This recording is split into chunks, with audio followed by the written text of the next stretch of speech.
Hello and welcome to Talanta's 50-day online crash course for NEET 2023. আজকে আমরা চলে এসেছি এই অনলাইন ক্র্যাশ কোর্সে ডে 11-এ অ্যান্ড আজকে আমরা যে চ্যাপ্টারটা নিয়ে ডিসকাস করব that is biodiversity and conservation. তাহলে আর দেরি না করে আজকের লিস্ট অফ এমসিকিউ স্টার্ট করা যাক।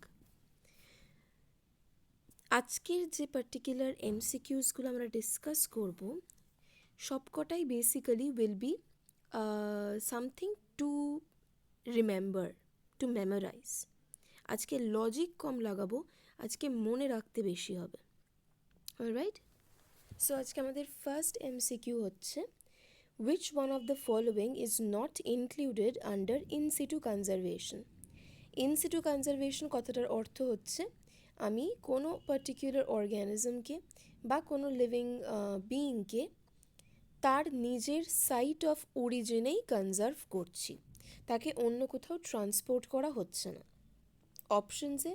অপশনস এ বলছে botanical garden, B biosphere reserve, C national park, D sanctuary. এই চারটে অপশনের মধ্যে একমাত্র বটানিক্যাল গার্ডেনই একটা জায়গা যেখানে আমরা বিভিন্ন ধরনের গাছপালা দেখতে পাই, বিভিন্ন জায়গাকার, বিভিন্ন এলাকার। কিন্তু biosphere reserve, national park, sanctuary এই তিনটে জায়গাতেই আমরা এমন কোনো অ্যানিমাল দেখতে পাই না যেটা সেই জায়গায় পাওয়া যায় না। তো ইন সিটু কনজারভেশন এই biosphere reserve, national park, sanctuary তিনটের ক্ষেত্রেই হচ্ছে না বটানিক্যাল গার্ডেনের ক্ষেত্রে, যেটাকে আমরা এক্স সিটু কনজারভেশন বলে থাকি। তাহলে আমাদের কারেক্ট অপশন হচ্ছে option A, botanical garden. Next question. Biodiversity Act of India was passed by the Parliament in the year. Again, এটা আমাদেরকে মনে রাখতে হবে যে এই অ্যাক্টটা পাসড হয়েছিল ইন দি ইয়ার 2002। তাহলে আমাদের correct option D. Next, which group of vertebrates comprises the highest number of endangered species? Again, এটাও একটা এমন কোয়েশ্চেন যেটার আনসারটা এসেছে বেসিক্যালি ইয়ার্স অফ স্টাডি থেকে। তো এরম দেখা গেছে যে সবচেয়ে বেশি হান্টেড বা সবচেয়ে বেশি এক্সপ্লয়েটেড অ্যানিমালস হচ্ছে ম্যামেলিয়ান গ্রুপটাতে। অর্থাৎ যত অ্যানিমালস আমরা দেখেছি এন্ডেঞ্জার্ড হয়ে যেতে, তারা ম্যাক্সিমামই ম্যামলস হয়। অলরাইট, সো আমাদের কারেক্ট অপশন হচ্ছে option B, mammals.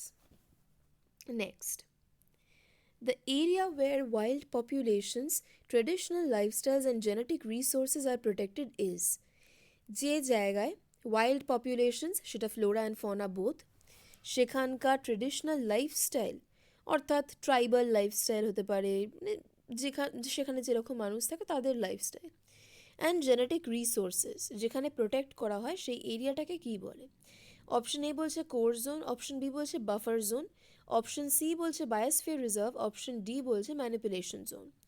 Basically core zone, buffer zone এই কনসেপ্টগুলো হচ্ছে বায়োস্ফিয়ার রিজার্ভেরই ভেরিয়াস পার্টস।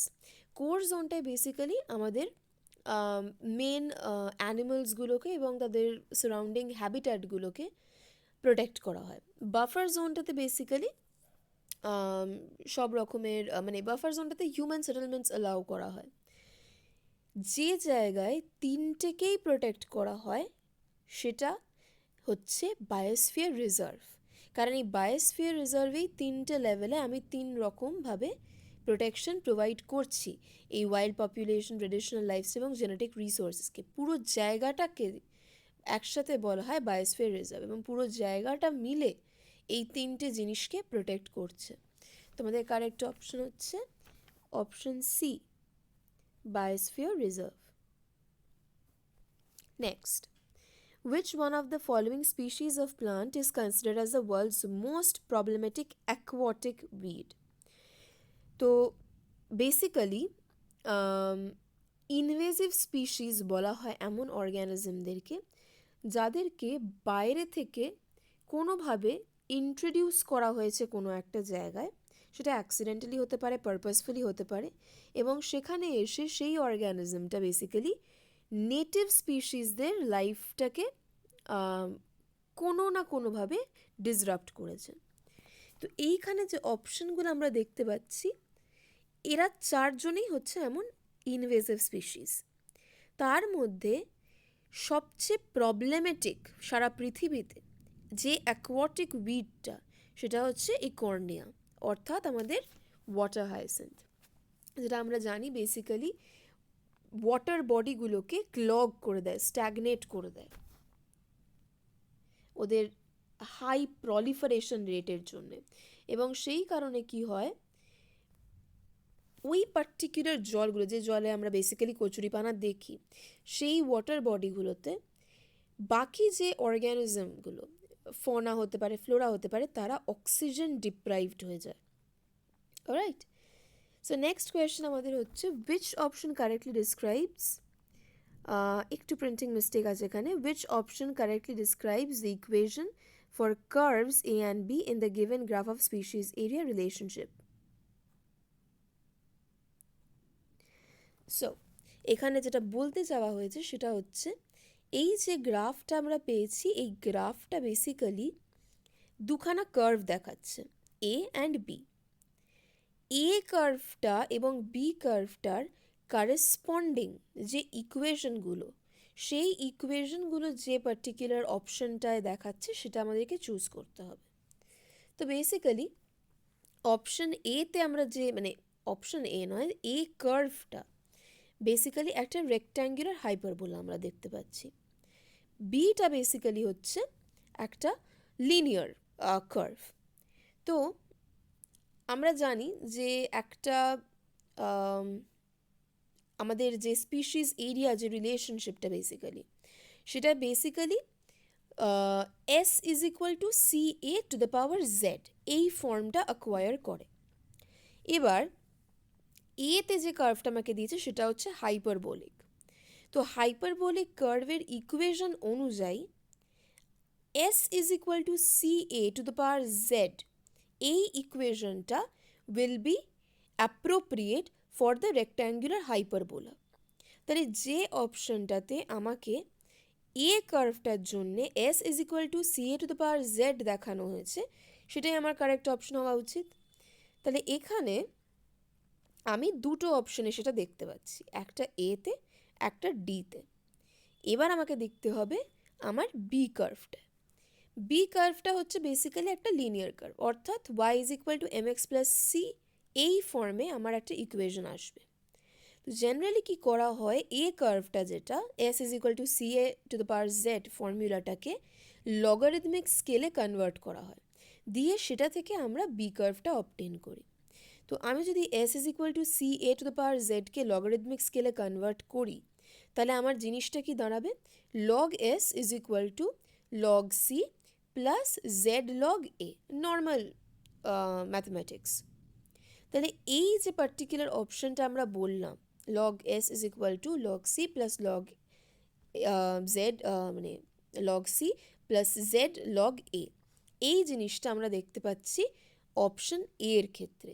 অপশন ডি এর ক্ষেত্রে বেসিক্যালি যেটা দেখানো হয়েছে সেটা হচ্ছে লগ সিটাকে নিয়ে চলে আসা হয়েছে ওয়াই এর জায়গায়, অ্যান্ড লগ এক্সটা পৌঁছে গেছে আমাদের এম এক্স, আমাদের বেসিক্যালি সি এর জায়গায়। এম এক্সটা হচ্ছে Z log A, obviously C এর জায়গায় পৌঁছে গেছে লগ এস, অর্থাৎ log C and log S নিজেদের জায়গাটাকে ইন্টারচেঞ্জ করেছে।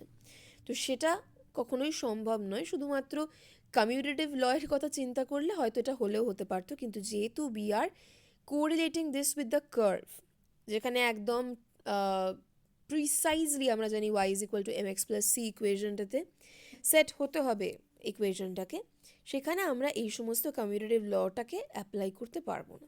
সো আমাদের কারেক্ট অপশন হচ্ছে অপশন এ, যেটাতে বলছে যে S is equal to C A to the power Z হচ্ছে আমার কার্ভ এটা basically, and log S is equal to log C plus Z log A, এইটা হচ্ছে আমার সেকেন্ড কার্ভটার জন্য ইকুয়েশনটা। তাহলে আমাদের correct option is option A. Next, Genetic variations affect the production of the drug reserpine in the medicinal plant Rauwolfia vomitoria growing in different Himalayan ranges. অর্থাৎ আমি যদি কোনোভাবে এই রাউলফিয়া ভোমেটোরিয়া গাছটার মধ্যে কিছু জেনেটিক ভেরিয়েশনস ইমপ্লিমেন্ট করি, অর্থাৎ কোনো মিউটেশন যদি আমি ইনডিউস করি, তাহলে রিসারপাইন নামে যে ড্রাগটা আমরা এই গাছটা থেকে পাই সেটার প্রোডাকশনটা এফেক্টেড হয়। তাহলে এইটা কী ধরনের ডাইভার্সিটিকে ইন্ডিকেট করছে? অবভিয়াসলি এটা একটু লজিক লাগাতে হবে আমাদেরকে, যেহেতু আমরা জিন লেভেলে ভেরিয়েশন আনছি, জেনেটিক লেভেলে ভেরিয়েশন আনছি, তাহলে এই ডাইভার্সিটিটা কী ধরনের ডাইভার্সিটি? অবভিয়াসলি জেনেটিক ডাইভার্সিটি, আর অন্য কোনো অপশনের কোনো স্কোপই থাকে না। তাহলে আমাদের কারেক্ট অপশন হচ্ছে option B, genetic diversity. Next, question 8. Keystone species deserve protection because these, option A, are capable of surviving in harsh environmental conditions. Again, একটা minor printing error রয়েছে, typing error, sorry. Option B বলছে indicate the presence of certain minerals in the soil. Option C, have become rare due to overexploitation. Option D, play an important role in supporting other species. Basically Keystone species হচ্ছে এমন একটা species যেটার একটা particular কমিউনিটিতে একটা বিশাল role থাকে। কীরম ধরনের রোল? এমন একটা রোল যেটার কারণে আমি যদি ওই পার্টিকুলার স্পিসিসটাকে ওই পার্টিকুলার কমিউনিটি থেকে বের করে নিয়ে চলে আসি, তাহলে তার ফলে মোর দ্যান ওয়ান স্পিসিসের পপুলেশনস এফেক্টেড হবে। অর্থাৎ আমার একটা জঙ্গলে যদি প্রচুর গ্রাস ইটিং অ্যানিমালস থাকে, আমি যদি ওই পার্টিকুলার জঙ্গলটা থেকে গ্রাসটাকে পুরো এলিমিনেট করে দিই, পুরো রিমুভ করে দিই, তাহলে যতগুলো হার্বিভোরস বা গ্রাস ইটিং অ্যানিমালস আছে তারা প্রত্যেকে সাফার করবে, তারা একটা টাইমে এক্সটিংক্ট হয়ে যেতে পারে ওই পার্টিকুলার জায়গাটা থেকে। তো এইরকম ধরনের স্পিসিসকে বলা হয় কিস্টোন স্পিসিস। তাহলে এই ডেফিনেশনটা অনুযায়ী যে অপশনটা পারফেক্টলি ওদেরকে ডিফাইন করতে হেল্প করছে সেটা হচ্ছে option D, that is they play an important role in supporting other species. Next, in a national park protection is provided to, অর্থাৎ ন্যাশনাল পার্কে আমরা কাকে প্রোটেকশনটা বেসিক্যালি দিই? Option A flora and fauna, অর্থাৎ অ্যানিমালস প্লান্টস বোথকে। Option B entire ecosystem, অর্থাৎ plants animals along with the abiotic environment they live in. Option C বলছে ফনা অনলি, মানে শুধু অ্যানিমালস। অপশন ডি বলছে ফ্লোরা অনলি, মানে শুধু plants. Basically biosphere reserve and national park দুটোরই হচ্ছে অ্যাপ্রোচটা ইকোসিস্টেম বেসড, দুজনেই এন্টায়ার চাঙ্ক অফ ইকোসিস্টেমটাকে প্রোটেক্ট করে। বায়োস্ফিয়ারটা আরও অনেকটা লার্জ স্কেলে প্রোটেকশনটা এসে যায়, যেহেতু সেখানে আমরা কমন পিপলদেরকে ইনভলভ করি in the conservation approach. National পার্কের ক্ষেত্রে we are just concern with the entire ecosystem comprising of the plants, the animals and the abiotic environment surrounding them. তাহলে কারেক্ট অপশন হচ্ছে option B. Last question for today, diversity of habitat over the total landscape is called. অর্থাৎ একটা entire geographical ল্যান্ডস্কেপের হ্যাবিট্যাটসের ডাইভার্সিটিকে আমি কি বলবো? অপশনে বলছে alpha diversity. Alpha diversity basically refer করে শুধুমাত্র একটা পার্টিকুলার জায়গায় ডাইভার্সিটি, একটা পার্টিকুলার এরিয়াতে। গামা ডাইভার্সিটি রেফার করে একটা এন্টায়ার জিওগ্রাফিক্যাল রিজনের ডাইভার্সিটিটাকে। ল্যান্ডস্কেপ ডাইভার্সিটি হচ্ছে একটা পার্টিকুলার ল্যান্ডস্কেপে, যদিও এই টার্মটা খুব বেশি ইউটিলাইজ হয় না ইকোলজির ক্ষেত্রে, তো ল্যান্ডস্কেপ ডাইভার্সিটি টার্মটা একটু ভেগ হয়ে যায়। অপশন ডি বলছে ইকোসিস্টেম ডাইভার্সিটি। ইকোসিস্টেম ডাইভার্সিটি মানে হচ্ছে কত ধরনের ইকোসিস্টেম আছে সেই ভেরিয়েশনটা। তো এখানে যে অপশনটা আমার কারেক্ট অপশন সেটা হচ্ছে অপশন বি, গামা ডাইভার্সিটি। কারণ গামা ডাইভার্সিটি একমাত্র এন্টায়ার জিওগ্রাফিক্যাল রিজনের হ্যাবিট্যাটসের মধ্যেকার ডাইভার্সিটিটা স্টাডি করতে হেল্প করে আমাদের। সো এর সাথে আমাদের আজকে 10খানা MCQ এখানেই শেষ হচ্ছে, এবং আমরা অ্যাগেন রোজকার মতোই আমি বলবো চেষ্টা করেছি যে যতটা রিপ্রেজেন্ট করা যায় এন্টায়ার চ্যাপ্টারটাকে 10টা MCQ থ্রু দিয়ে, যাতে তোমরা একটা কুইক রিভিশন সর্ট অফ করতে পারো এই ভিডিওগুলো ফলো করে এবং আমাদের সঙ্গে সঙ্গে কোয়েশ্চেনগুলো সলভ করে। সো যদি ভিডিওটা ভালো লেগে থাকে please do like share and subscribe to our channel. Thank you and have a very nice day.